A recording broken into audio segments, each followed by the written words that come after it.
I think that humans that don't embrace AI will be at risk of losing jobs. You have this PhD in your pocket now. You have this opportunity to leverage technology as a thought partner and then do the more valuable work that is possible. I believe in this philosophy of there's 3 reasons why humans go to work. And if you engineer your value proposition as a leader around these 3 reasons, then you gain the holy grail of commitment, not compliance. It's very, very clear that if you're not leveraging AI, you're going to get left behind. It would be the equivalent of not using the internet in 1990. Steve, thanks for stopping by the Fintech Leaders podcast.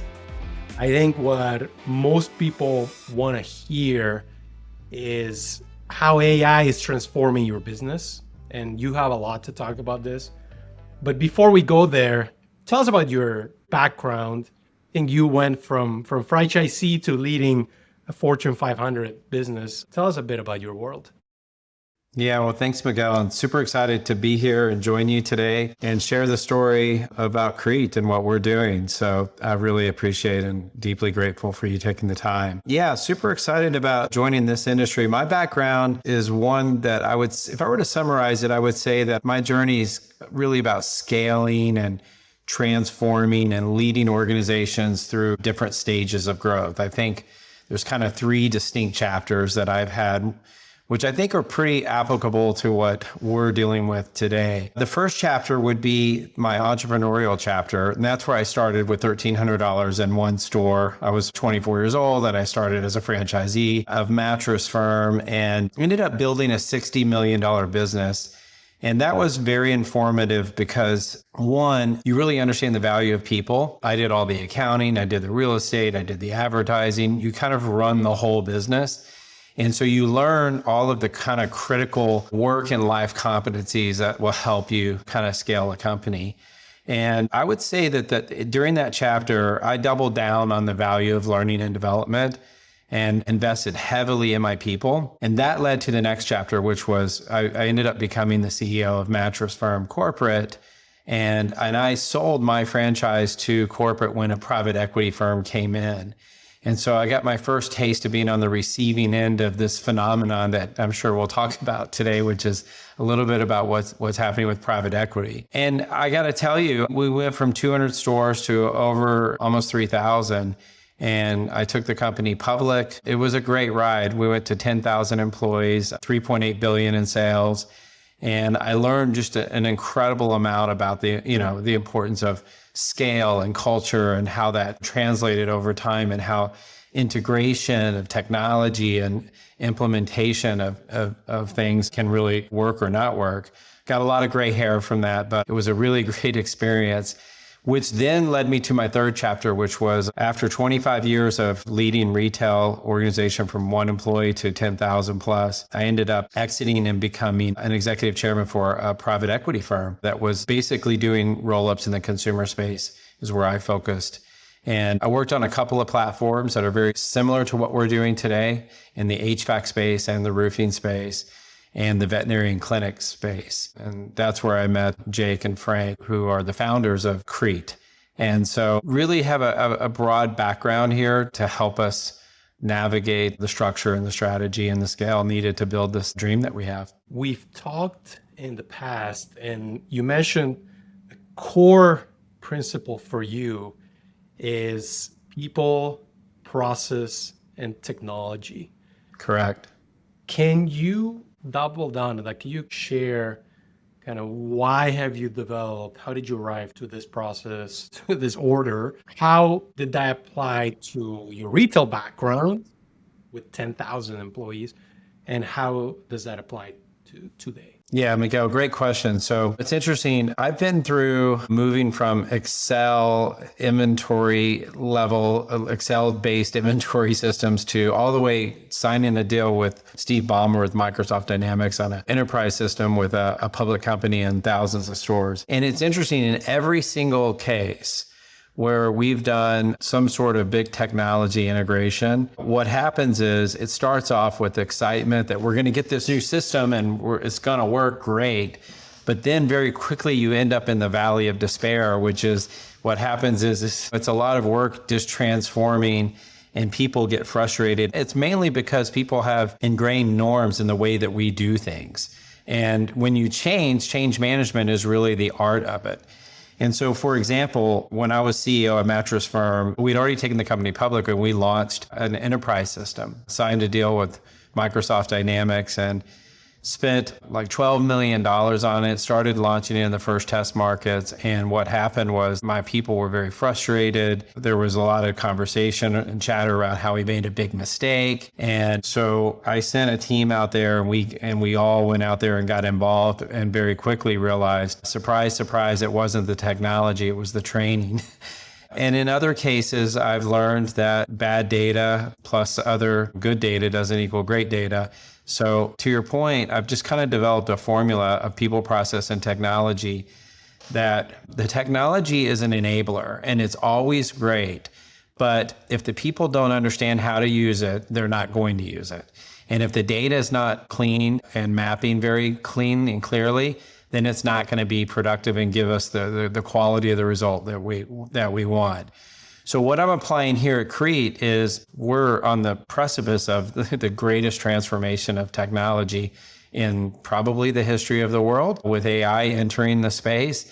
And so it's super exciting. But as we start putting these tools in, what I'm really challenging our team to do is to make sure that it's done in a way that will be adopted and with quality, is that we're making sure that we're process mapping everything, that we're bringing people along, we're testing small, we're learning, and we're adopting. So I call it crawl, walk, run. We're crawling before we walk, we're walking before we run, and then we're running.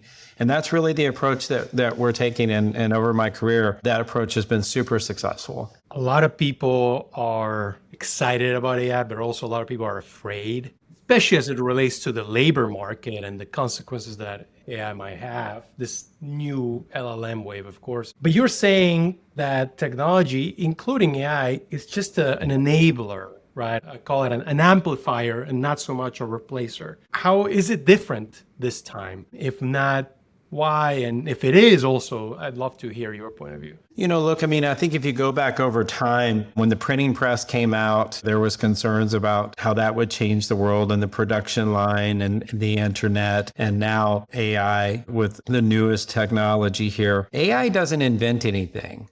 What it does is it basically predicts, and it predicts based off of the data that it has. I think that there will be humans. I'm not going to say here that I don't think that humans won't be at risk of losing some jobs. I think that humans that don't embrace AI will be at risk of losing jobs.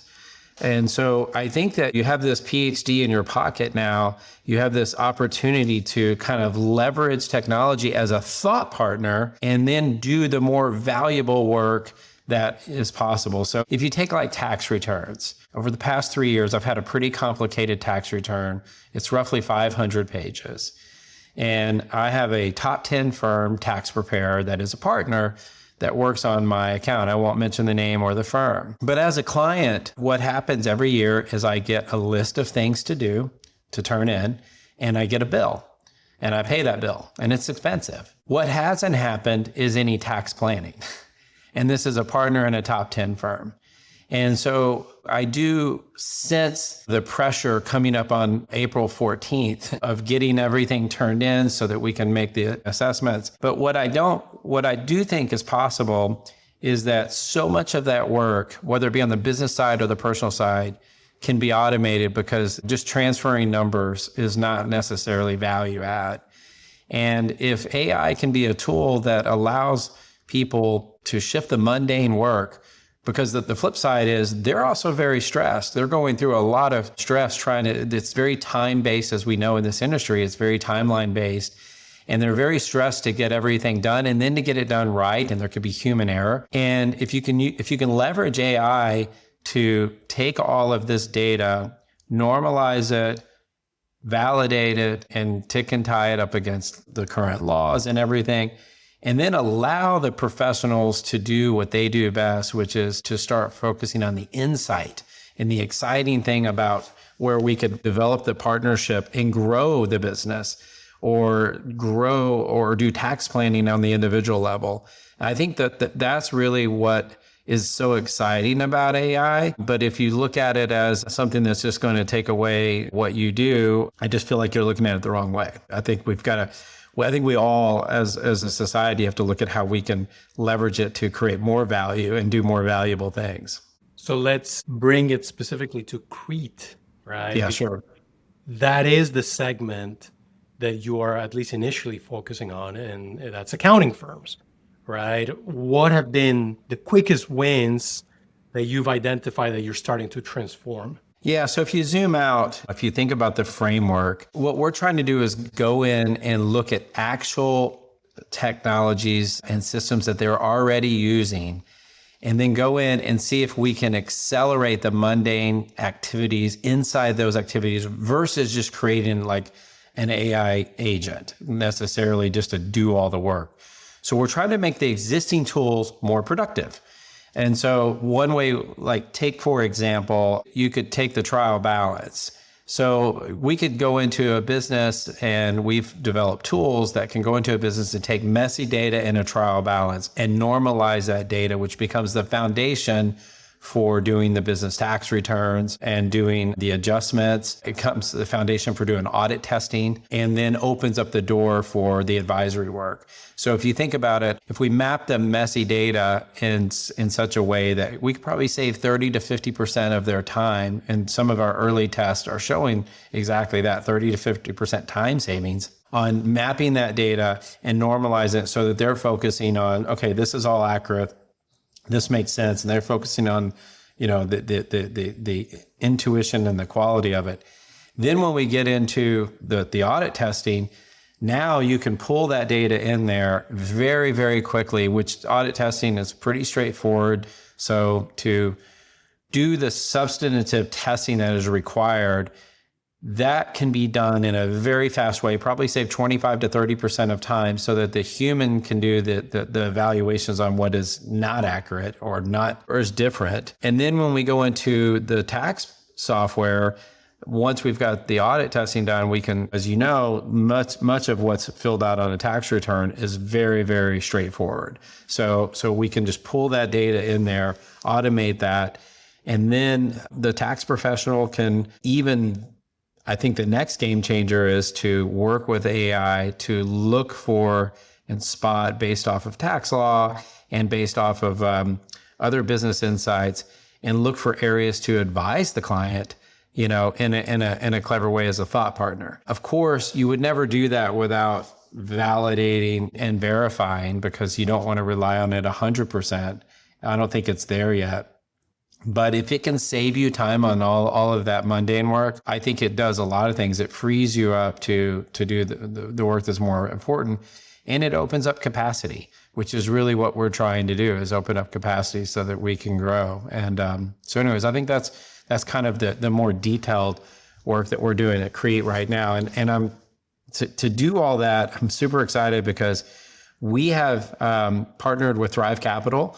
And they have given us Thrive Capital, if you're not aware, or maybe in the audience, they've invested well over $1 billion directly with OpenAI.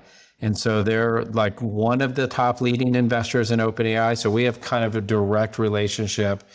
And it's really nice to have them, because there's a pioneer tax in technology, just the pioneer tax of learning technologies. And to have some of the leading engineers in OpenAI on our team gives us potentially a disproportionate advantage to go over this pioneer tax that we're all pioneering through, as a society and as companies. And so we're super excited about those. And they've given us, we have, I call them the Fab Five. I have 5 engineers that are working with me directly to walk into firms and provide real life solutions for their real life problems. You mentioned, obviously, there's a lot of advancements and efficiencies that you're finding, but you still need a human in the loop. What are, if any, what are some of the things that you've identified that AI is not there yet? Look, I mean, I don't think that at this point, you could rely on AI to sign off on an audit or a tax return fully. I think where we're focused on using AI to just do the mundane task. That's where we're starting. Maybe in a year from now, we can talk about doing more advanced stuff, but we're focused on just how can we take transactional data that's very mundane and take the human largely out of it so that we can free up time for more valuable, activities. Does growth become your most important KPI? Or maybe share a little bit about the KPIs that you're tracking, and maybe some of these are not so obvious to outsiders. Look, our mission at Crete is, we wake up every day to accelerate growth. When I think about that growth, I don't think about it in terms of just revenue growth or EBITDA growth. I think of growth more broadly in terms of human growth and client growth and firm growth. So when I think about growth, I feel like Crete, if you think about us, we're kind of like the Intel inside. So if you think about a brand, we have all these different firms that we partner with, and those are their own unique brands, and we honor and preserve those local cultures. Crete is an Intel inside, kind of like a processor of Dell computer that makes it go faster. And so the metaphor there is very important because the investments that we're making is to help unlock that growth. So I call my most important metrics, that I think about are what I call the triad, which is client success, employee success, and firm success. And that's the triangle that I look at.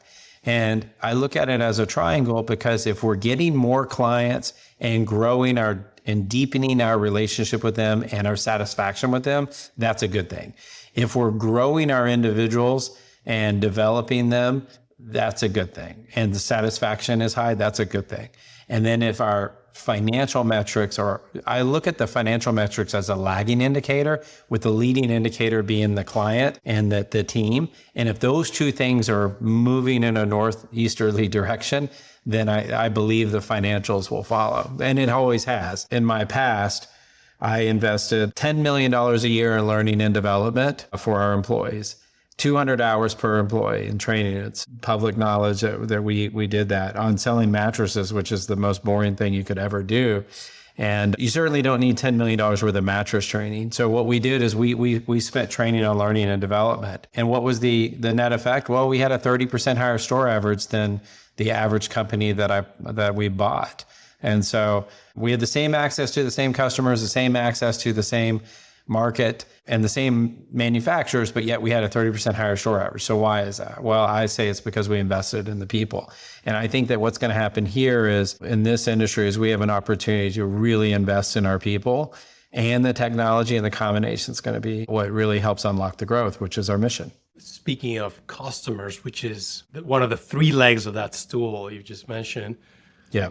Are customers also demanding for better tech? You just mentioned you as an example. You work with one of the top 10 accounting firms, and you still demand for better tech because it's out there. But at the same time, you're the CEO of a company that is injecting AI across your company, right? So you're right there at the tip of the spear. Do you find that the expectations of customers have also shifted? Yeah, I think it would be at our peril to not shift with the customer. So there was some research that I had seen, and I don't have the exact quote right here, but it was roughly 77% of the clients want a greater suite of services, and 80% would switch for best-in-class technology. So if you break it down to the client, like as a client, how amazing would it be if I knew the status of my tax return all year and could see some technology and log on and just see where like the Domino's pizza tracker, but it's the tracker of my tax return and what's missing. It's in the oven and here's what's missing.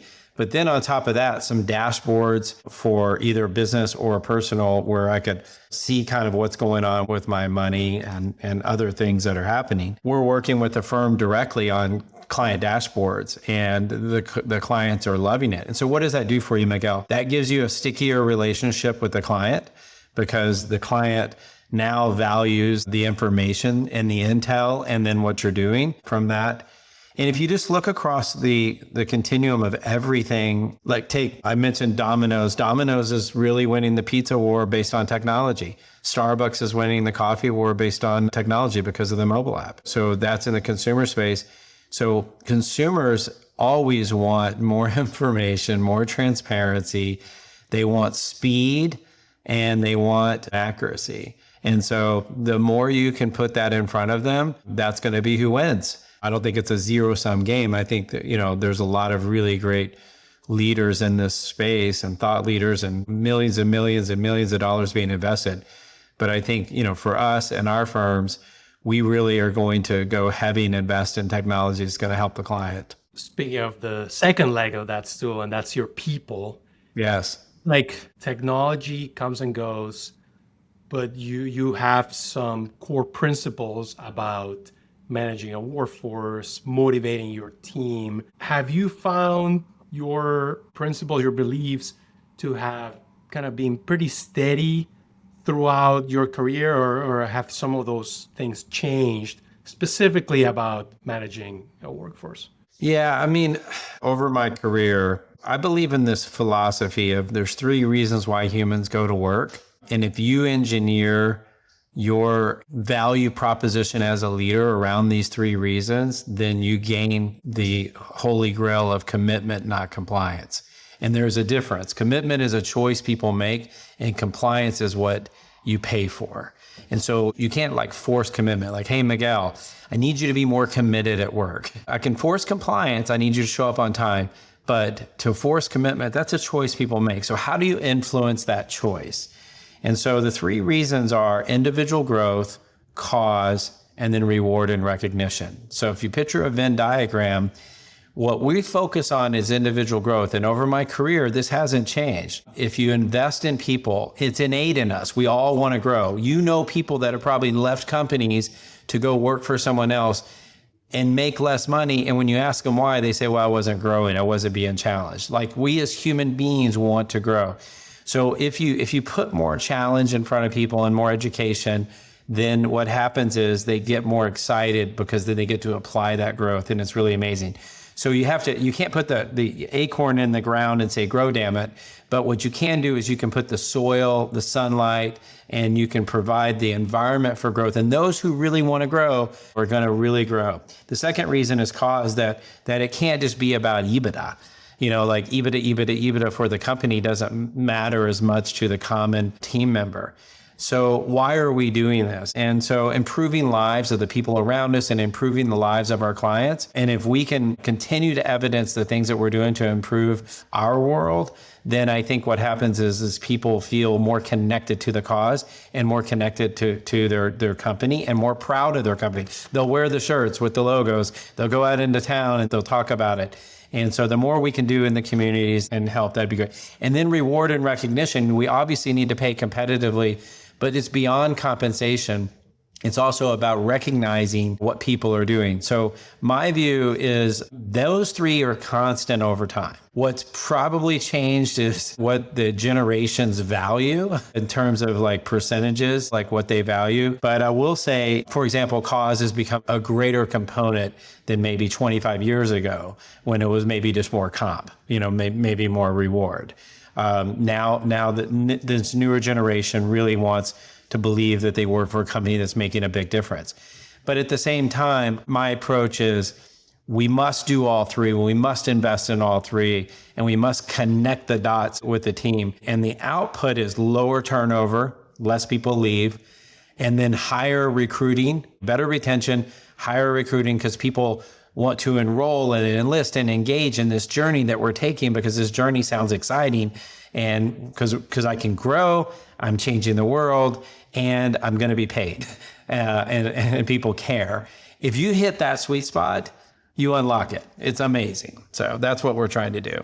And Steve, one of the things that people are talking about in technology is just the fact that some of these AI first companies are growing faster, right? Do you see a similar effect post implementation of your tech stack, or is it too early to tell? Yeah, far too early for us to tell. I'm 150 or 60 days in or so, and we're just getting started. I will say there is certainly some research out there that I think Harvard did a study, or I think it was Bain or BCG did a study. And I mean, the results were that the AI leaders, the AI people that were enabled with AI were 40% more efficient, did 2 to 3 times more productivity. Whether or not those facts, or I think that was from a book, The AI Driven Leader, but whether or not those facts are going to play out exactly that same way or not, what I can tell you is it's very, very clear that if you're not leveraging AI, you're going to get left behind. It would be the equivalent of not using the internet in 1990. And so I think today we can laugh at that, but there's just no way you could get by without it. Or, I'm not going to use email. This is not something that we can resist. So we need to adopt it, we need to enable it, and we need to get into it. Steve, why are roll-ups cool again? Why is not just Thrive, but there are other large asset managers, right, implementing similar strategies to Crete, but in different verticals? I think that the reason why, if you zoom out on the industry, there's a talent shortage, and then there's this technology, this steep learning curve in this technology, and the private equity's entered the space. So a lot of firms hit walls, and I can go across the mattress industry, the veterinarian clinic industry, the HVAC industry, and the roofing industry. And what happens is an entrepreneur starts off and builds a company to a certain point. I was that entrepreneur. I built my company to a certain point. But for me to go from 0 to 50 stores, it took me 8 years. But to have access to the capital, the technology, and the intelligence, and the data, and the data-driven decision-making that comes with partnering with a private equity firm is a game changer. It accelerated not only my life, but my company at Mattress Firm to birth a national chain in a category that was very fragmented, and there was no national chain. That would not have happened, not as fast, and it probably wouldn't have happened at all, because what happens is you Peter principle, and you hit this scale where if you don't have the infrastructure, you really can't get there. So that's constant across all these industries. And I talk to these entrepreneurs that I relate to very well, that they've kind of hit a wall and they want to know how to get to the next level, but they just their growth starts to slow over, and it's just, how do I get there?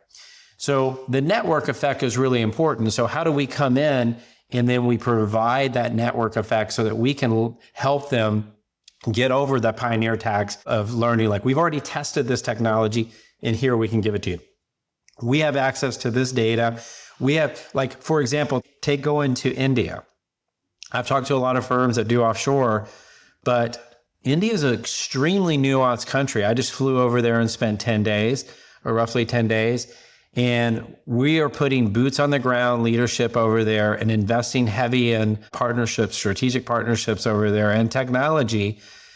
Well, if you're a mid-size or small firm, you want to access, kind of having extra capacity, but doing it well and doing it right. Do you have the time or the knowledge to hop on a plane and fly for 16 hours and then know where to go in a country you've never been in and do it really well? I'm not saying you can't do it. I'm just saying that to do it well and effectively, it can be better.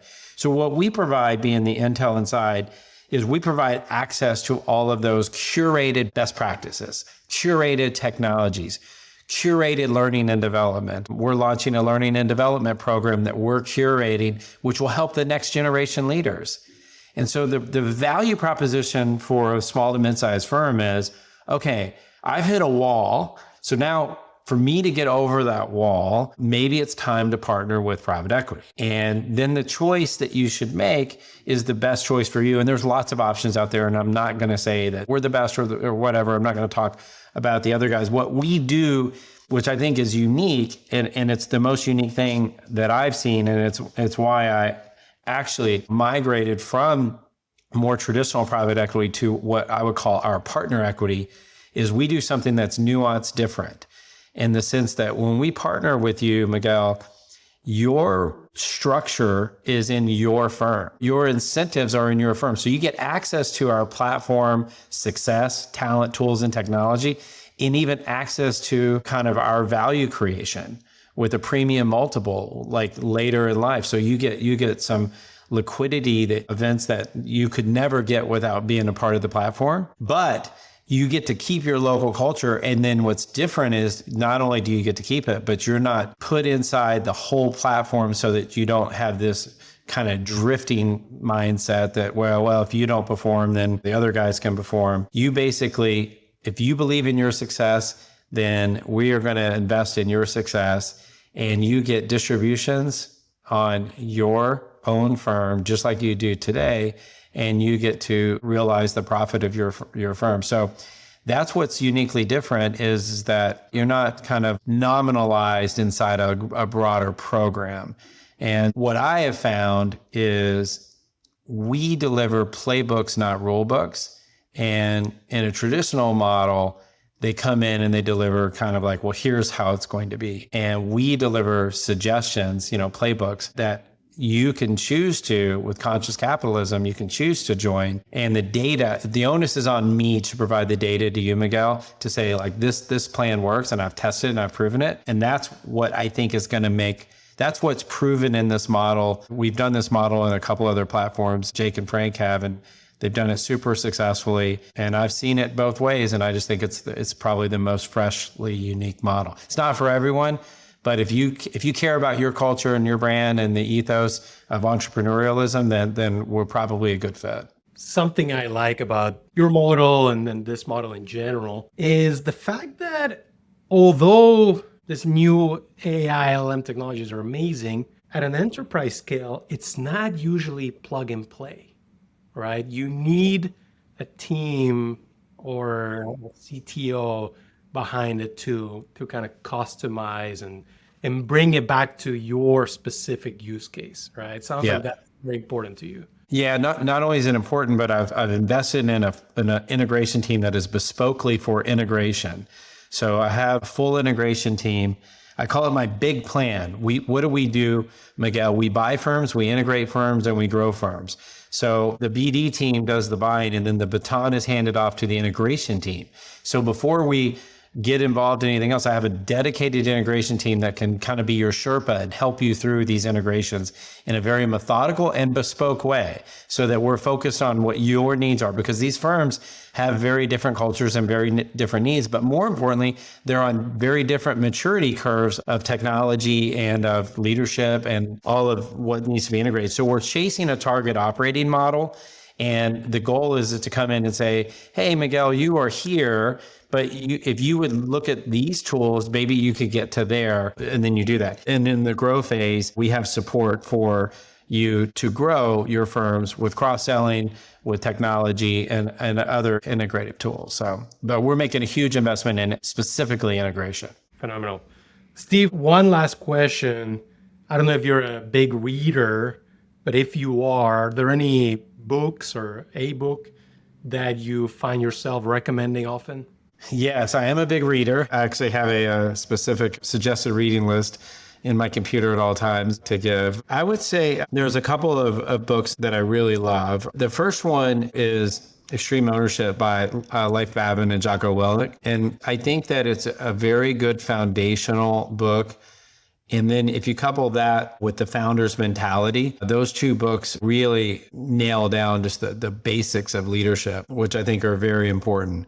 And then when it comes to teams, I'm just a big Patrick Lencioni fan, starting with the 5 dysfunctions of a team and then working through death by meeting and all of the Lencioni. I can't get enough of Lencioni. He's just amazing. So those would be some directions I would send people. All right. Well, Steve, thanks for stopping by and educating all of us. I think there's a lot to learn, not just about AI and technology, but about leadership that you've shared. So I'm going to have to re-listen a couple times. Yeah, please do. You can use anything that we have. We're all sharing.